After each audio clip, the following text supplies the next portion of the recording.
Guys, kalau seandainya kalian lagi cari smartphone mid-range murah dengan performa yang kenceng dan juga baterai yang jumbo banget, kalian berada di video yang tepat nih guys.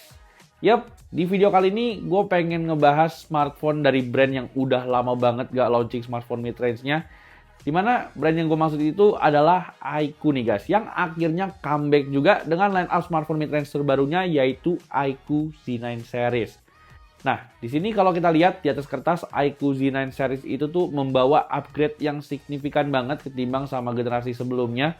Dan kali ini gue berkesempatan buat nge-review yang iQOO Z9X. Jadi gue udah pakai HP ini tuh kurang lebih sekitar selama 3 mingguan. Dan di video kali ini gue bakal sharing experience gue ke teman-teman semua nih. Seberapa upgrade smartphone yang satu ini. So, pastiin teman-teman yang penasaran sama iQOO Z9X ini, teman-teman nonton videonya dari awal sampai akhir. Dan tanpa lama-lama, ini adalah video review dari iQOO Z9X. Dan langsung aja, check this out.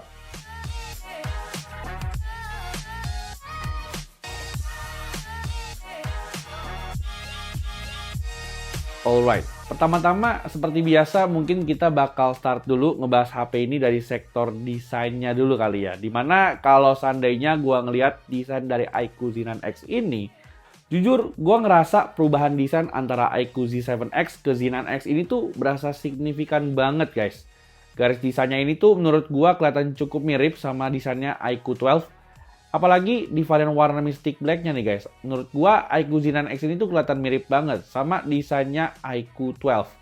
Kalau seandainya teman-teman suka sama warna yang lebih atraktif, ada juga warna Northern Green yang menurut gua juga stand out banget.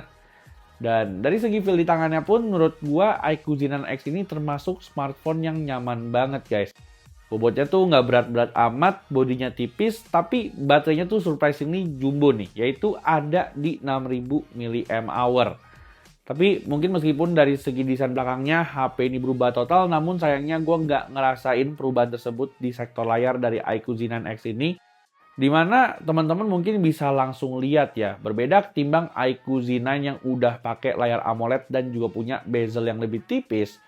iQOO Z9X ini tuh surprisingly masih hadir dengan desain bezel bawah yang cukup tebal nih guys. Dengan ukuran layar 6,72 inci IPS display beresolusi Full HD+. Buat kebutuhan scrolling sih, menurut gua HP ini udah lancar banget dan juga nyaman karena pakai layar 120Hz iCare 1000 nits display.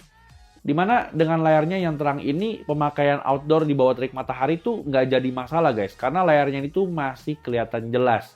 Dipakai nonton pun menurut gua kualitas layar IPS-nya ini tuh masih cukup baik dari segi sharpness dan juga warnanya. Dan yang gue suka, meskipun secara segmentasinya iQOO Z9X ini adalah smartphone mid-range terjangkau, tapi gue salut banget nih guys, karena iQOO tuh ngasih stereo speaker yang kualitas suaranya ajib banget dan juga lumayan kenceng. Cuman tentu aja semoga di iQOO Next Generation yang ZX-nya ini tuh bisa pakai layar AMOLED. Cuman kali ini tuh masih ketolong lah sama kualitas audio dari smartphone ini yang menurut gue tuh udah oke banget.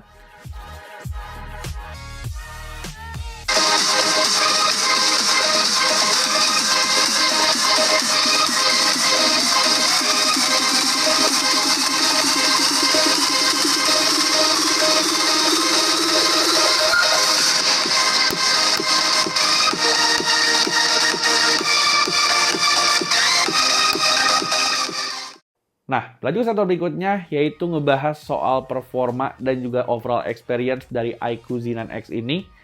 Di sektor inilah gue bisa bilang iQOO Z9X ini tuh upgrade-nya kerasa banget guys. Mulai dari chipsetnya yang sekarang tuh udah pakai Snapdragon 6 Gen 1. Terus varian RAM dan juga storage-nya pun juga makin banyak nih guys. Ada yang 8 per 128 GB sampai 12 per 256 GB. Surprisingly, secara dukungan pun HP ini ternyata masih support juga sama microSD dengan sistem hybrid. Dan by default secara softwarenya HP ini juga udah pakai versi software terbaru nih guys, yaitu Vantage OS 14 dengan basis Android 14. Pokoknya ini sih gua cukup yakin kalau seandainya dipakai untuk kebutuhan long term, HP ini bakal oke banget.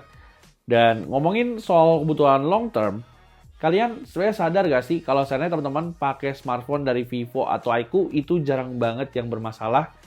Well, gue ngerasa kayaknya tuh sektor ini perlu banget ya buat teman-teman perhatiin kalau seandainya lagi cari smartphone untuk kebutuhan jangka panjang.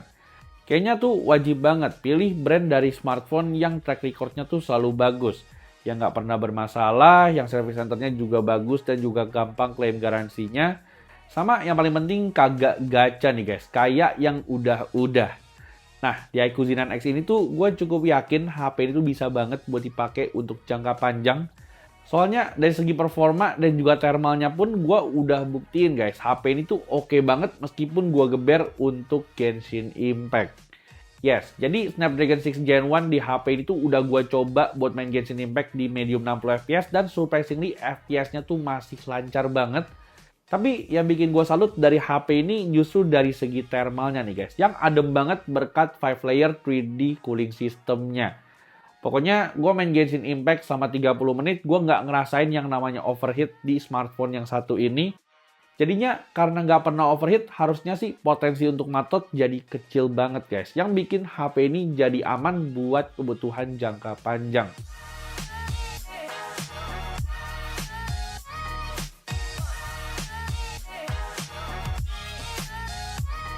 Nah, terus lanjut ke sektor berikutnya, yaitu ngebahas sektor baterai dan juga charging dari si iQOO Z9X ini. Di sektor ini sebenarnya gue agak bingung ya guys, HP ini tuh sebenarnya upgrade apa downgrade? Jadi gue bisa bilang begini tuh karena gue bingung meskipun HP ini tuh punya baterai 6000 mAh dan juga punya 4 years battery life. Sayangnya untuk charging speednya iQOO Z9X ini surprisingly diturunin sama iQOO nih guys. Dari yang awalnya 80 watt flash charge di iQOO Z7X, kali ini tuh di iQOO Z9X sekarang turun guys, jadi 44 watt flash charge di iQOO Z9X ini. Sebenarnya gue menyayangkan kenapa iQOO malah nurunin kemampuan charging dari si iQOO Z9X ini. Cuman untungnya dari segi kemampuan baterainya, HP ini tuh surprisingly oke banget nih guys. Bisa bertahan up to 2 hari lebih dengan SOT di angka 9 sampai 10 jam. Jadinya tentu aja menurut gua iQOO Z9X ini tuh bakal jadi pilihan yang tepat banget buat teman-teman para ojek online dan juga gamers budget. Soalnya secara value to performance-nya tuh udah oke banget guys. Punya harga yang murah, performa yang kenceng, dan yang paling penting yaitu baterainya nih guys. Yang menurut gua super duper awet.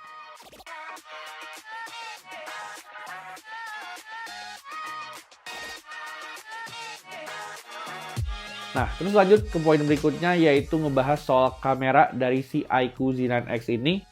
Di sini mungkin pertama-tama gue spill dulu setup kamera dari iQOO Z9X ini ya guys. Jadi smartphone ini tuh dibekali sama dua buah kamera belakang dengan resolusi 50 megapiksel plus 2 megapiksel untuk kamera bokeh. Dimana kombinasi dari kamera belakangnya ini juga ditemani sama kamera depan beresolusi 8 megapiksel nih guys. Dari segi hasil fotonya pun, teman-teman juga bisa lihat sampel-sampel foto yang udah gue lampirin di layar berikut. Menurut gue sih, kalau untuk hasil fotonya, iQOO Z9X ini tuh udah oke banget ya guys. Detailnya kelihatan tajam, warnanya eye pleasing, dan dari segi exposure maupun HDR juga menurut gue udah oke banget. Cuman memang menurut gua kekurangannya di beberapa kondisi kalau seandainya kita lagi pakai foto portrait baik dari kamera belakang ataupun depannya, menurut gua kadang-kadang tuh edge detection-nya masih agak kurang rapi. Cuman harusnya masalah ini tuh minor banget lah dan bisa diberesin via software update.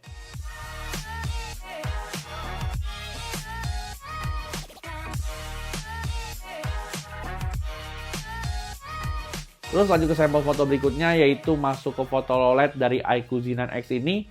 Jujur untuk foto low light ini gue cukup surprise ya guys. Karena surprisingly iQOO Z9X ini tuh bisa banget loh buat teman-teman andelin untuk foto low light. Teman-teman bisa lihat sampel foto low lightnya ini tuh menurut gue secara detailnya tuh masih oke dan punya warna yang bagus serta akurat. Dimana dari segi skin tone-nya pun menurut gue juga masih cukup oke nih guys. Gak melenceng jauh ketimbang sama kondisi aslinya. Cuman memang ada notes penting kalau saya teman-teman pengen foto low light pakai si iQOO Z9X ini. Dimana teman-teman tuh wajib menjaga kestabilan tangan kalian nih guys. Karena smartphone itu nggak dibekali sama fitur OIS.